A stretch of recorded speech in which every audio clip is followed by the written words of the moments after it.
ದೇವರ ಪರಿಶುದ್ಧ ನಾಮಕ್ಕೆ ಸ್ತೋತ್ರ ಉಂಟಾಗಲಿ. ಈ ಮುಂಜಾನೆ ವೇಳೆ ದೇವ್ರು ಕೊಟ್ಟಂತ ಆಲೋಚನೆಯನ್ನ ಧ್ಯಾನಿಸೋಣ. ಅಪೊಸ್ತಲ ಕೃತ್ಯಗಳು 2ನೇ ಅಧ್ಯಾಯ 25ನೇ ವಾಕ್ಯ.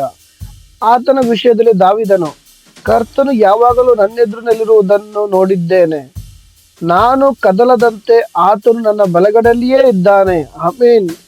ದೇವರ ಮಕ್ಕಳಲ್ಲಿ ದಾವೀದನು ದೇವರ ಸನ್ನಿಧಿಯಲ್ಲಿ ಒಂದು ದೇವರನ್ನ ಸ್ತುತಿಸುತ್ತಿರುವಂತ ಒಂದು ವಿಷಯ. ಯಾಕಂದ್ರೆ ಕರ್ತನು ಯಾವಾಗಲೂ ನನ್ನೆದುರಿನಲ್ಲಿರುವುದನ್ನು ನೋಡಿದ್ದೇನೆ.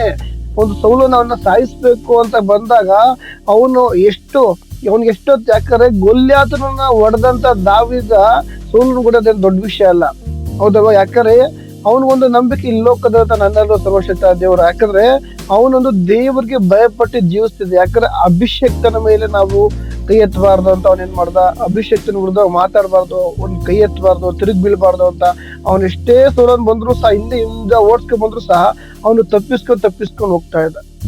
ಆದ್ರೆ ಈ ಒಂದು ವಾಕ್ಯ ನೋಡುವಾಗ, ಕರ್ತನು ಯಾವಾಗಲೂ ನನ್ನೆದುರು ನಿಲ್ಲುವುದನ್ನು ನೋಡಿದ್ದೇನೆ.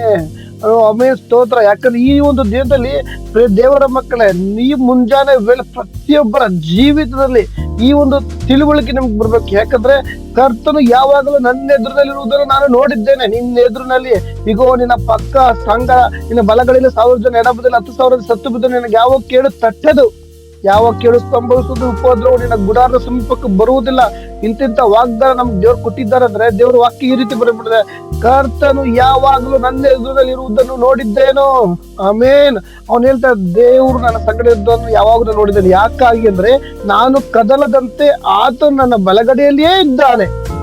ಈ ಒಂದು ಮುಂಜಾನೆ ವೇಳೆ ಈ ಒಂದು ವಾಕ್ಯ ಧ್ಯಾನಿಸುವಾಗ, ಪ್ರಿಯ ದೇವರ ಮಕ್ಕಳೇ, ನಿನ್ನಲ್ಲಿ ಕರ್ತನಿರುವುದೇ ಆದ್ರೆ, ಅಲ್ಲಲ್ಲಿಯ ನಿನ್ನಲ್ಲಿ ಕರ್ತನಿರುವುದೇ ಆದ್ರೆ ನೀನ್ ಅನ್ಕೋ, ನಿನ್ಗೊಂದು ಹೊಸ ಬಲ ದೇವರು ಈ ಒಂದು ದಿನದಲ್ಲಿ ಅನೇಕರ ಜೀವಿತದಲ್ಲಿ ದೇವರ ವಾಗ್ದಾನ ನೆರವೇರಿಸುವಂತ ವಿಷಯವಾಗಿದೆ, ದೇವರ ಕಾರ್ಯ ಮಾಡುವಂತ ವಿಷಯವಾಗಿದೆ.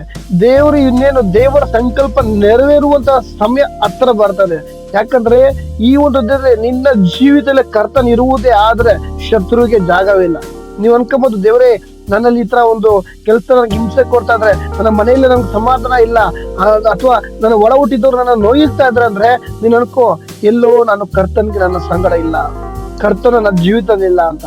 ನಾವು ಸುಮ್ಮನೆ ಬಾಯಿ ಮಾತಲ್ಲಿ ಹೇಳುವುದಲ್ಲ, ಅಂತರಾಳದಿಂದ ಬರ್ಬೇಕು. ಎಲ್ಲರೂ ಸಹ ದೇವರೇ ಸ್ತೋತ್ರ ಸ್ತೋತ್ರ ಅಂತ ಬಾಯಿ ಮಾತ್ರ ಹೇಳ್ತಾರೆ, ಆದ್ರೆ ಅಂತರಾಳದಿಂದ ಬರ್ಬೇಕು. ಯಾಕಂದ್ರೆ ಮನುಷ್ಯರು ಮುಖ ನೋಡ್ಬೋದು, ನಿನ್ನ ಹೃದಯದ ಅಂತರಾಳವನ್ನು ತಿಳಿದಿರುವ ದೇವರಾಗಿದ್ದಾನೆ.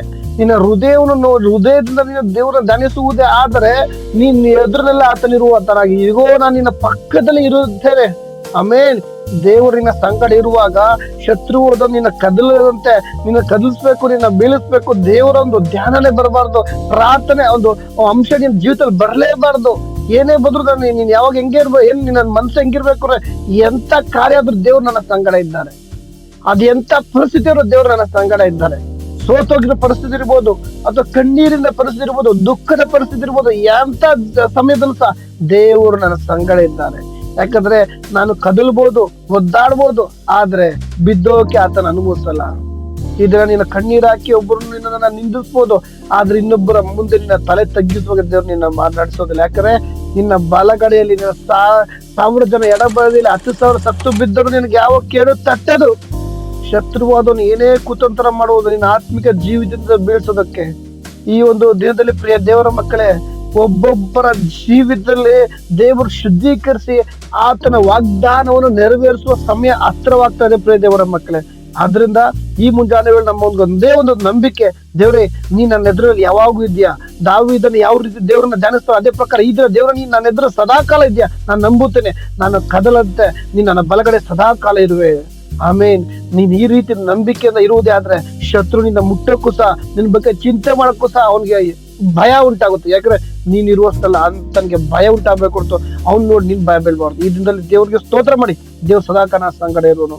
ಆಮೇನ್. ಈ ವಾಕ್ಯ ಮುಖ ದೇವ್ರು ನಿಮ್ಮೆಲ್ಲರೂ ಆಶೀರ್ವದಿಸಲಿ.